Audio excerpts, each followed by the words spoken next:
अस्सलामु अलैकुम व रहमतुल्लाहि व बरकातुहू। हामिदौ व मुसल्लियन अम्मा बाद, फ़अऊज़ु बिल्लाहि मिनश शैतानिर रजीम। बिस्मिल्लाहिर रहमानिर रहीम।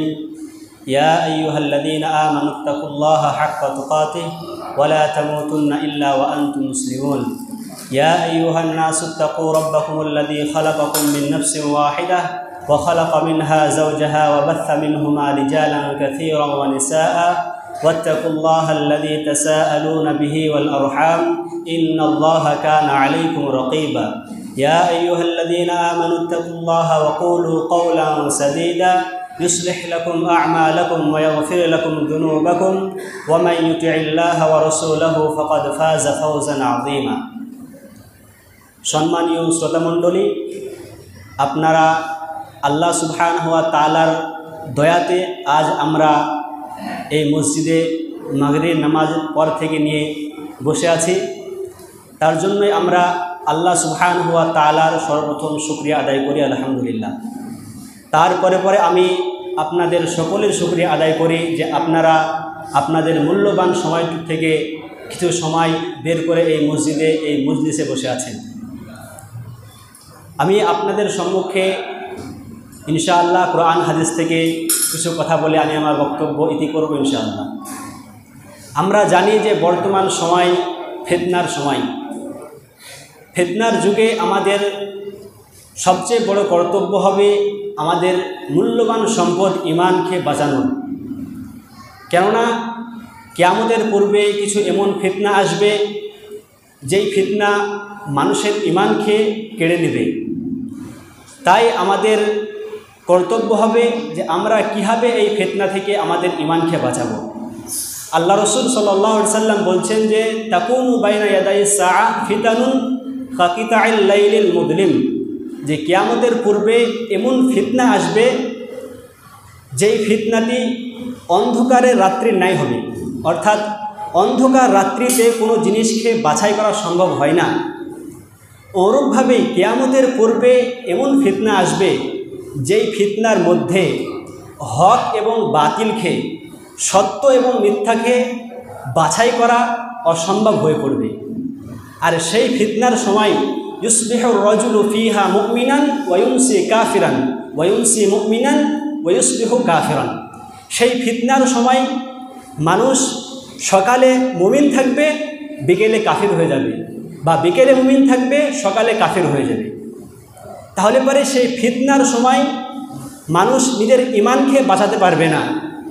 তাই সেই ফিতনার সময় আর দূরে নয়, ফিতনার সময় খুব কাছেই।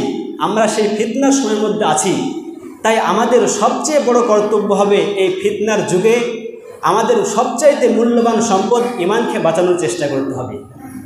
তাই এই ফিতনার যুগে একটি ফিতনা যেটা পুরো ভারতবর্ষের মধ্যে ছড়িয়ে পড়েছে, এমনকি সেই ফিতনাটি বহরমপুর, বেলডাঙ্গা এবং আপনার বেনাদো গ্রাম পর্যন্ত এই ফিতনাটি ছড়িয়ে পড়েছে। এটি খুব ভয়াবহ ফিতনা, যেটি মানুষকে ইমানদার থেকে ফিরিয়ে দিতে পারে কাফেরের দিক দিয়ে। তাই আমি আপনাদের সম্মুখে সেই ফিতনা সম্পর্কে দু একটা কথা বলতে চাই। ফিতনাটি হচ্ছে শাকিল বিন হানিফ এর ফিতনা। আসুন আমরা জানি শাকিল বিন হানিফ কে। শাকিল বিন হানিফ একজন ব্যক্তি যে দাজ্জাল সম্পর্কে যে সমস্ত হাদিসগুলো রয়েছে সেই সমস্ত হাদিসের ভুলভাল ব্যাখ্যা করে, উপব্যাখ্যা করে মানুষদেরকে পথভ্রষ্ট করে, এবং ঈসা এবং মাহদী আলাইহিমাস সালাম এদের সম্পর্কে যে সমস্ত হাদিসগুলো এসেছে তারও উপব্যাখ্যা করে, তার উল্টো ব্যাখ্যা করে সে নিজের উপর ফিট করে যে আমি হচ্ছি সেই মাহদী, আমি হচ্ছি সেই ঈসা আলাইহিস সালাম। তা আসুন আমরা দেখি যে শাকিল বিন হানিফ সে কে ছিল, সে নিজেকে যে মাহদী এবং ঈসা বলে দাবি করে, তার দাবি কতটুকু সত্য বা কতটুকু মিথ্যা। তো আমরা সর্বপ্রথম নিব শাকিল বিন হানিফ এর পরিচয়। শাকিল বিন হানিফ তিনি পড়োশী রাজ্য বিহার, সেই বিহারের দারভাঙ্গা জেলার অন্তর্গত একটি গ্রাম উসমানপুর, সেই গ্রামে তিনি জন্মগ্রহণ করেন। এবং তিনি জন্মগ্রহণ করে একটি খুব দরিদ্র পরিবারে। তার পিতা তার জন্মের পূর্বে থেকেই লটারি বিক্রি করতেন, এবং দরিদ্রর কারণে সে উচ্চ মাধ্যমিক পর্যন্ত পড়াশোনা করে, এবং দরিদ্রর কারণে সে দিল্লিতে একটি জায়গা আছে নবী করিম, সেই জায়গায় চলে যায়। এবং সেখানে মাযহাবি কারোবার করার চিন্তা ভাবনা শুরু করে। এবং সেখানে বিহারের কিছু দরিদ্র মানুষ যারা কাজ করতে যেত তাদেরকে নিয়ে, এবং কলেজে কিছু ছাত্র যারা দ্বীনে ইসলামের জ্ঞান থেকে অনেক দূরে, বা যে সমস্ত মানুষেরা দ্বীনে ইসলাম থেকে অনেক দূরে আছে, তাদেরকে এই দাওয়াত দিত যে আমি মাহদি এবং আমি ঈসা, এবং দাজ্জাল সম্পর্কে যে সমস্ত হাদিসগুলো আছে সেগুলোর উল্টো ব্যাখ্যা করে মানুষদেরকে পথভ্রষ্ট করত। সে দাজ্জাল সম্পর্কে সর্বপ্রথম বলতো যে আসুন আমরা দাজ্জাল সম্পর্কে বৈধানিক পদ্ধতির মাধ্যমে আমরা দাজ্জালকে জানি। সে বলে যে বর্তমান জামানাতে যে আমেরিকা রয়েছে এবং ফ্রান্স রয়েছে এগুলোকে সে দাজ্জাল বলে। আর যে মানুষ দাজ্জাল সম্পর্কে যে সঠিক জ্ঞান যদি কারোর কাছে না থাকে তাহলে পরে সে সেটা বিশ্বাস করে নেবে, কেননা তার কাছে দাজ্জাল সম্পর্কে সঠিক জ্ঞানটি নেই। এরকমভাবে সে বলে যে আমেরিকা ও ফ্রান্স হচ্ছে দাজ্জাল। সে আমেরিকা ও ফ্রান্সে কেন দাজ্জাল বলল, এই দুটো দেশকেই কেন দাজ্জাল বলল? তার কারণ হচ্ছে যখন আপনি আরবিকে আমেরিকা লিখবেন তার লাস্টে আসবে কাফ জবর কা, আর ফ্রান্স লিখলে প্রথমে আসবে ফা র। তো এই আমেরিকা থেকে কাফ আলিফ নিয়ে নিল, আর ফ্রান্স থেকে ফা র, তো কাফির হয়ে গেল। আর আমরা জানি যে দাজ্জাল হবে তার কপালে কাফির লেখা থাকবে। তো সে বলে যে এই আমেরিকা ও ফ্রান্স হচ্ছে সেই দাজ্জাল, এবং ফাইটার জেট বা স্যাটেলাইটকে সে দাজ্জালের আলামত বলে বা দাজ্জালের নিশানি বলে। এইভাবে সে মানুষকে পথভ্রষ্ট করে। এবং ঈসা আলাইহিস সালাম ও মাহদী আলাইহিস সালাম এদের সম্পর্কে যে সমস্ত হাদিসগুলো আছে সেই হাদিসগুলোকে নিজের প্রতি ফিট করে। তাহলে পরে আসুন আমরা দাজ্জাল ও মাহদী ও ঈসা আলাইহিস সালাম এদের সম্পর্কে কোরআন হাদিসের সংক্ষিপ্তভাবে সঠিক জ্ঞানগুলো নিয়ে নেব। যদি আমাদের কাছে এদের সম্পর্কে সঠিক জ্ঞান থাকে তাহলে পরে আমরা পথভ্রষ্ট হব না। আর যারা এই শাকিল বিন হানিফ এর অনুসরণ করে বা যারা তার দিকে মানুষদেরকে দাওয়াত দেয়, তাদের রূপটা কি, যদি আপনি তাদের রূপটা জানেন তাহলে আশ্চর্য করবেন। যারা তাদেরকে ঈসা বলে মানে বা যারা তার অনুসরণ করে, তাদের মুখে সাধারণভাবে দাড়ি থাকবে, মাথায় টুপি থাকবে, শরীরে পাঞ্জি পায়জামা থাকবে, একদম ইমানদার ব্যক্তির রূপ ধারণ করবে। এখান থেকে একটা কথা মনে রাখতে হবে যে প্রত্যেকটি দাড়িওয়ালা মানুষ, টুপিওয়ালা মানুষ, পাঞ্জি পায়জামা পরা মানুষ, কথাবার্তার মাধ্যমে সুবহানাল্লাহ, আলহামদুলিল্লাহ, আস্তাগফিরুল্লাহ বলা মানুষ প্রকৃতপক্ষে ইমানদার হতে পারে না। ইমানদার মানুষরা মুখে দাড়ি রাখে, পাঞ্জি পায়জামা পরে, কিন্তু প্রত্যেক দাড়িওয়ালা মানুষ, পাঞ্জি পায়জামা পরা মানুষ ইমানদার হতে পারে না। কেননা আল্লাহ রসুল সাল্লাল্লাহু আলাইহি সাল্লাম খারিজি সম্প্রদায় সম্পর্কে বলছেন যে ইয়াহকিরু আহাদুকুম সলাতাহু মা সলাতিহিম ওয়া সিয়ামাহু মা সিয়ামিহিম, যে তোমরা, আল্লাহ রসুল সাহাবাদেরকে লক্ষ্য করে বলছেন যে তোমরা যদি এই খারিজি সম্প্রদায়কে দেখো, এই খাওয়ারিজদেরকে দেখো, তাহলে পরে তোমরা তাদের ইবাদতের তুলনায়, তাদের নামাজের তুলনায় তোমরা নিজের নামাজকে, তাদের রোজার তুলনায় তোমরা নিজের রোজাকে তুচ্ছ মনে করবে। আল্লাহ রসুল সাহাবাদেরকে বলছেন যে তোমরা যদি সেই খাওয়ারিজদের ইবাদতকে দেখো, তারা যেভাবে নামাজ পড়ে তাদের নামাজকে দেখো, তাহলে পরে তোমরা নিজেদের ইবাদতকে তুচ্ছ মনে করবে। তাহলে পরে খাওয়ারিজরা বাহ্যিক দিক দিয়ে খুব ইবাদত গুজার ছিল, খুব ভালো বান্দা ছিল। বাহ্যিক দিক দিয়ে ভালো বান্দা হওয়া এটি আসলে ভালো বান্দার হওয়ার দলিল নয়, আসলে তারা প্রকৃতপক্ষে ইমানদার নয়। তাই আপনার কাছে যে ব্যক্তি এই শাকিল বিন হানিফের দিকে দাওয়াত দিবে, সে ব্যক্তির মুখে দাড়ি থাকবে, মাথায় টুপি থাকবে, শরীরে পাঞ্জি পায়জামা থাকবে এবং কথার মাধ্যমে সুবহানাল্লাহ, আলহামদুলিল্লাহ বলবে। এর মানে এটা নয় যে ও যার দিকে দাওয়াত দিচ্ছে সেটি সঠিক দিন, সেটি সঠিক জিনিস। অতএব এই সমস্ত মানুষদের কাছ থেকে আমাদেরকে বেঁচে থাকতে হবে। তা আসুন যে শাকিল বিন হানিফ দাজ্জাল সম্পর্কে যে ভুল তাশরীহ করে, ভুল ব্যাখ্যা করে মানুষকে পথভ্রষ্ট করে, আমরা জেনে নিই এই দাজ্জাল সম্পর্কে কোরআন হাদিসের মধ্যে কি বর্ণনা করা হয়েছে। যদি আমরা সহিহ মুসলিমের কিতাবুল ফিতান পড়ি তাহলে পারে সেখানে আমরা স্পষ্টভাবে বুঝতে পারবো দাজ্জালের বৈশিষ্ট্যগুলো কী কী আছে। তা আল্লাহ রসুল বলছেন যে এই দাজ্জাল আল্লাহ রসুলের জামানাতেও ছিল, বর্তমানেও আছে, এবং কিয়ামতের পূর্বে সে কিয়ামতের আলামত স্বরূপ মানুষের সামনে আসবে। এটি হচ্ছে দাজ্জালের একটা বৈশিষ্ট্য। এখানে একটি কথা ধ্যান দেওয়া দরকার যে শাকিল বিন হানিফ বলে বর্তমানের আমেরিকা ও ফ্রান্স দাজ্জাল, আর হাদিসের মধ্যে বলা হয়েছে দাজ্জাল আল্লাহ রসুলের জামানাতে ছিল। যদি দাজ্জাল আল্লাহ রসুলের জামানাতে থাকে, আর শাকিল বিন হানিফ বলছে যে আমেরিকা ও ফ্রান্স দাজ্জাল কীভাবে হতে পারে?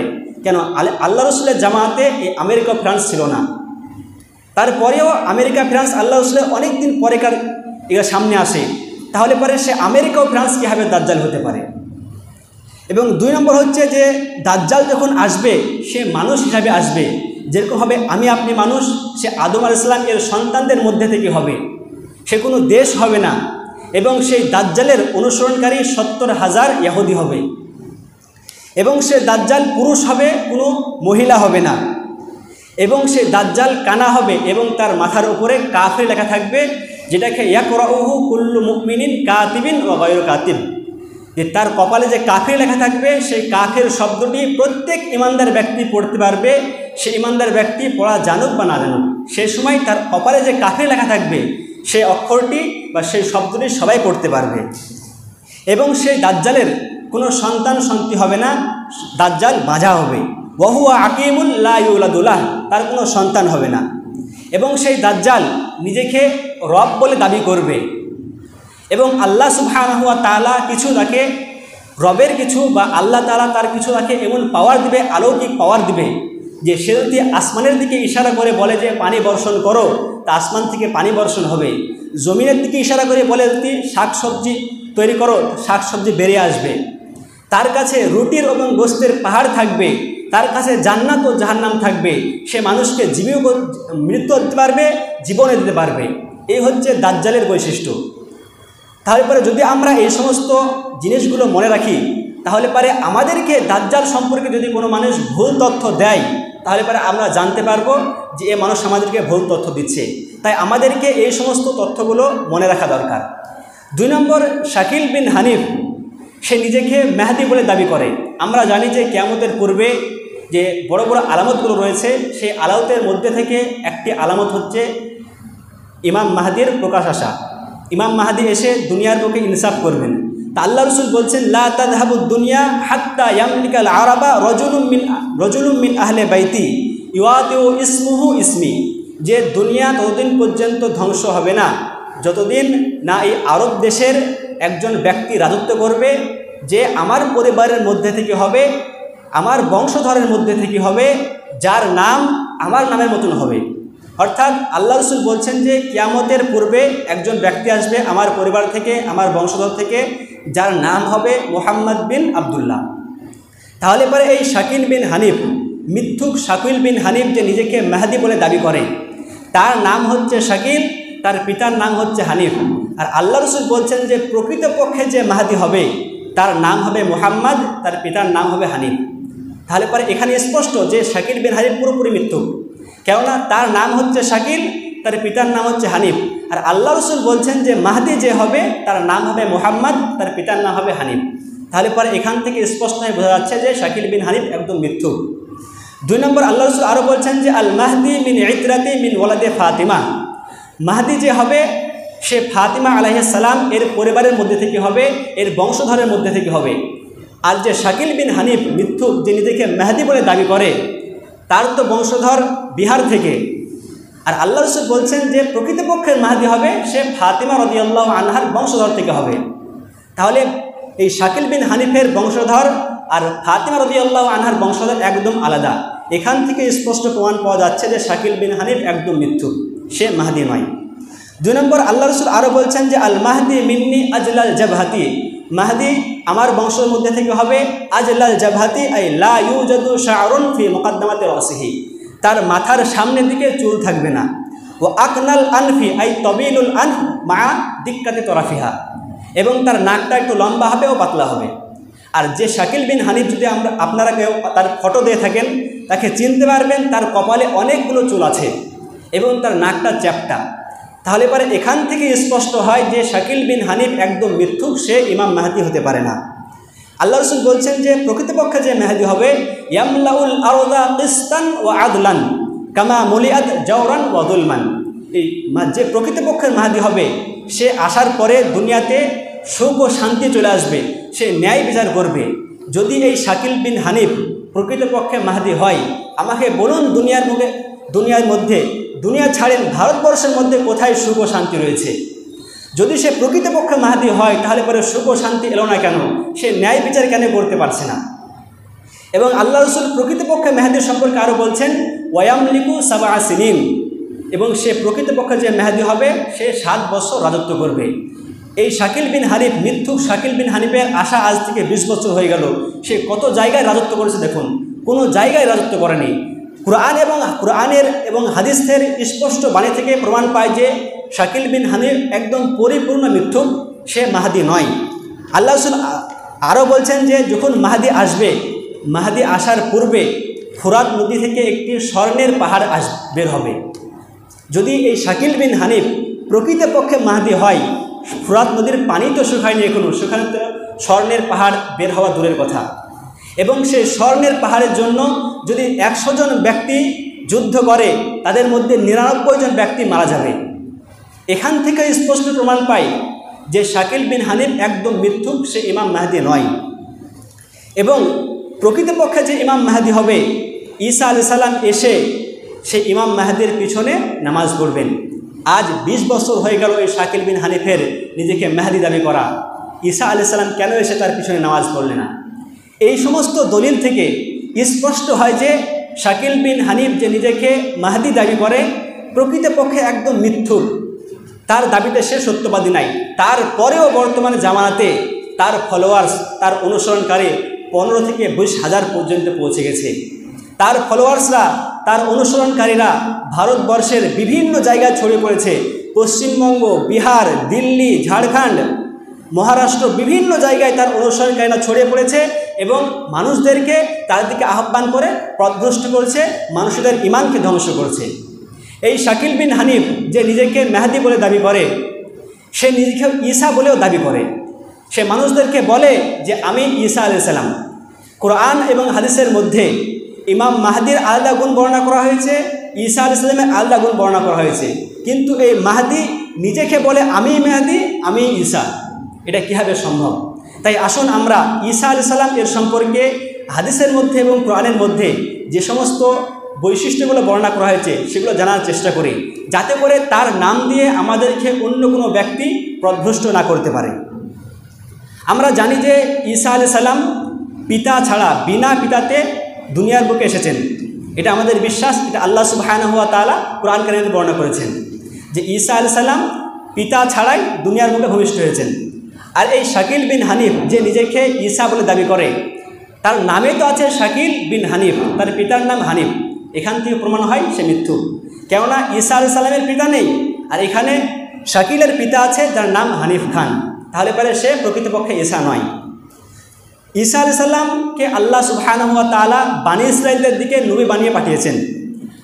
আর এই শাকিল বিন হানিফ যে বিহারে জন্মগ্রহণ করেছে, তাকে কোনো জাতির দিকে, কোনো সম্প্রদায়ের দিকে নাবী বানিয়ে পাঠানো হয়নি। নাবী বানুর যে সিলসিলা, যে ধারাবাহিকতা, সেটি শেষ হয়ে গেছে আল্লাহ রসুল সাল্লাল্লাহু আলাইহি ওয়াসাল্লামের কাছেই। অতএব আল্লাহ রসুলের পরে কোনো ব্যক্তি আর নবী আসবে না, কিয়ামত পর্যন্ত আর একটাও নবী আসবে না। তো যে শাকিল বিন হানিফ নিজেকে ঈসা বলে দাবি করে, এটা একদম মিথ্যা। 2 নম্বর, যে ঈসা আলাইহিস সালাম, আমরা জানি ঈসা আলাইহিস সালাম মায়ের কোলে কথা বলেছিলেন যে ইন্নী আব্দুল্লাহ, যে আমি আল্লাহর বান্দা। আমাকে বলুন একটা দলিল দেখান যে যেখানে শাকিল বিন হানিফ যে মায়ের কোলে কথা বলেছে, এরকম দলিল কোনো জায়গায় পাওয়া যায় না। শাকিল বিন হানিফ মায়ের কোলে কথা বলেনি, ঈসা আলাইহিস সালাম মায়ের কোলে কথা বলেছেন। এখান থেকে স্পষ্ট প্রমাণ হয় যে শাকিল বিন হানিফ একদম মিথ্যুক, সে ঈসা আলাইহিস সালাম হতে পারে না। আমরা জানি যে ঈসা আলাইহিস সালামকে অনেকগুলো মুজিজা দেওয়া হয়েছিল। আল্লাহ সুবহানাহু ওয়া তাআলা তার সত্যতা বর্ণনা করার জন্য তাকে অনেক মুজিজা দান করেছিলেন। যদি ঈসা আলাইহিস সালাম মাটি থেকে কোনো পাখি তৈরি করতেন এবং তার মধ্যে ফু দিতেন, তাহলে পরে সেই পাখিটি জীবিত হয়ে যেত। এমনকি কুষ্টি রোগ যে ব্যক্তির কাছে থাকতো, সেই ব্যক্তির শরীরে হাত ফেরালে সেই রোগ ভালো হয়ে যেত। এগুলো ঈসা আলাইহিস সালামের মুজিজা ছিল।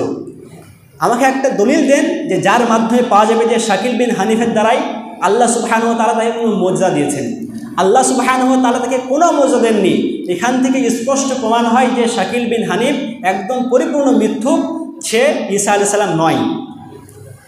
আমরা জানি যে ঈসা আলাইহিস সালাম এসে দাজ্জালকে হত্যা করবেন। যদি এই শাকিল বিন হানিফ এই দাবি করে, বর্তমানে যে আমেরিকা ও ফ্রান্স রয়েছে তার নিকটে, শাকিল বিন হানিফের নিকটে বর্তমানের আমেরিকা ও ফ্রান্স দাজ্জাল, আর ও তার আকীদা অনুযায়ী শাকিল বিন হানিফ ঈসা। যদি সে ঈসা হয় তাহলে হাদিসে প্রমাণিত আছে যে ঈসা আলাইহিস সালাম দাজ্জালকে হত্যা করবেন। তাহলে তাকে বলুন যে সে যদি ঈসা আলাইহিস সালাম হয় তাহলে সে দুনিয়ার মানচিত্র থেকে এই আমেরিকা ফ্রান্সকে হটিয়ে দেন। সে যদি প্রকৃতপক্ষে ঈসা আলাইহিস সালাম হয় তাহলে এটা সম্ভব তার দ্বারাই, আর নচেত সম্ভব নয়। এখান থেকে স্পষ্ট প্রমাণ হয় যে শাকিল বিন হানিফ প্রকৃতপক্ষে ঈসা আলাইহিস সালাম নয়, সে একজন মিথ্যুক, মিথ্যা প্রচার করছে এবং মানুষের ঈমানকে নষ্ট করেছে। ঈসা আলাইহিস সালাম সিরিয়ার রাজধানী দিমাশক, সেই দিমাশকে মসজিদের মিনার আছে, সেই মিনারের উপরে দুটো ফেরেশতার সাহায্যে নেমে আসবেন এবং নেমে এসে ইমাম মাহদির ইমামতিতে ফজরের সালাত আদায় করবেন। দিমাশকে নেমে আসবেন ঈসা আলাইহিস সালাম। আর এই শাকিল বিন হানিফ যার জন্মগ্রহণ করে বিহারে, সে দাবি করে যে আমি নাকি ঈসা আলাইহিস সালাম, এবং তাকে জিজ্ঞাসা করা হয় যখন এটা বলা হয় যে ঈসা আলাইহিস সালাম তো দিমাশকে মিনারের উপরে নেমে আসবে, তখন সে বলে যে দিল্লিতে একটি লক্ষ্মীনগর, সেখানে মসজিদ আছে, সেই মসজিদের সাদা মিনার আছে, সে নাকি সেই সাদা মিনারে নেমে এসেছে। একদম মিথ্যা কথা। এই মিথ্যা প্রচার করে সে মানুষকে পথভ্রষ্ট করছে। আমরা জানি যে ঈসা আলাইহিস সালাম যখন আসবে তিনি এসে দুনিয়াতে ন্যায় বিচার করবেন এবং দুনিয়াতে আল্লাহ সুবহানাহু ওয়া তাআলা সুখ ও শান্তি দিবেন। একটাই কথা যেটা মাহদিকে বললাম, যদি সে ঈসা আলাইহিস সালাম হয়, যদি সে মাহদি হয়, তাহলে পারে তারপরেও দুনিয়ার বুকে কেন সুখ শান্তি আসছে না, তারপরে কেন সে দুনিয়াতে রাজত্ব করতে পারছে না, এই সমস্ত জিনিসগুলো হচ্ছে না, তার মানে সে একদম মিথ্যুক, সে নিজেকে মিথ্যা প্রচার করছে যে আমি মাহদি এবং আমি ঈসা। একদম মিথ্যা কথা। আমরা জানি যে ঈসা আলাইহিস সালাম যখন দুনিয়ার বুকে আসবে, দুনিয়ার বুকে এসে তার শ্বাস যতটা কাফের শুনতে হবে সেই কাফেররা মারা যাবে। আমাকে বলুন যে এই শাকিল বিন হানিফের দ্বারা কয়টা কাফের মারা গেছে? একজন ব্যক্তিও মারা যায়নি। এখান থেকে প্রমাণ হয় যে শাকিল বিন হানিফ যে নিজেকে ঈসা বলে দাবি করে একদম মিথ্যুক, এটা একদম সঠিক নয়। ঈসা আলাইহিস সালাম যখন আসবে তারপরে এবং দাজ্জালকে যখন হত্যা করবে, তারপরে ইয়াজুজ মাজুজ সম্প্রদায় যেটি বেরিয়ে আসবে, তারা অনেক সংখ্যায় হবে এবং ঈসা আলাইহিস সালাম তাদের বিপক্ষে আল্লাহ সুবহানাহু ওয়া তাআলার কাছে দোয়া করবেন, যার পরিবর্তে আল্লাহ সুবহানাহু ওয়া তাআলা তাদেরকে ধ্বংস করে দেবেন। যদি এই শাকিল বিন হানিফ ঈসা হয় তাহলে পারে ইয়াজুজ মাজুজ সম্প্রদায় কেন এলো না এতদিন পর্যন্ত? আপনি যদি, আমার বলার উদ্দেশ্য হচ্ছে যদি কোরআন হাদিসের দলিলগুলোকে লক্ষ্য করে তার সাথে দেখেন, তুলনা করেন যে নিজেকে ঈসা বলে দাবি করে, একদম প্রশ্ন একদম পরিষ্কার হয়ে যাবে যে যে নিজেকে ঈসা বলে দাবি করছে একদম মিথ্যা। আর এই মিথ্যা প্রচার করছে বেয়াদ গ্রামের কিছু মানুষ, যাদেরকে তারা পথভ্রষ্ট করে দিয়েছে। এমনকি যারা দিনে ইসলামের কিছু নামাজ, 5 ওয়াক্ত নামাজ পড়ে, যারা মুখে দাঁড়িয়ে রাখে, তাদেরকে এই সমস্ত মানুষেরা টার্গেট করে এবং তাদেরকে টার্গেট করে তারা চায় যেন এই সমস্ত মানুষেরা দিন থেকে ফিরে যায়। তাই আমি পরিশেষে আল্লাহ সুবহানাহু ওয়া তাআলার কাছে দোয়া করব যে আল্লাহ সুবহানাহু ওয়া তাআলা যেন আমাদেরকে ঈমান একটি মূল্যবান সম্পদ, এই সম্পদটি হিফাজত করার তৌফিক দান করেন, আমাদেরকে সেই ক্ষমতা দান করেন, যেন আমাদের মৃত্যু যেন ঈমানের উপরে হয়। যদি আমাদের মৃত্যু ঈমানের উপরে হয়, এটাই সবচাইতে মূল্যবান সম্পদ। পরিশেষে আল্লাহ সুবহানাহু ওয়া তাআলার কাছে এই দোয়া করি। ওয়া আখিরু দাওয়ানা আনিল হামদুলিল্লাহি রাব্বিল আলামিন। আসসালামু আলাইকুম ওয়া রাহমাতুল্লাহি ওয়া বারাকাতুহু।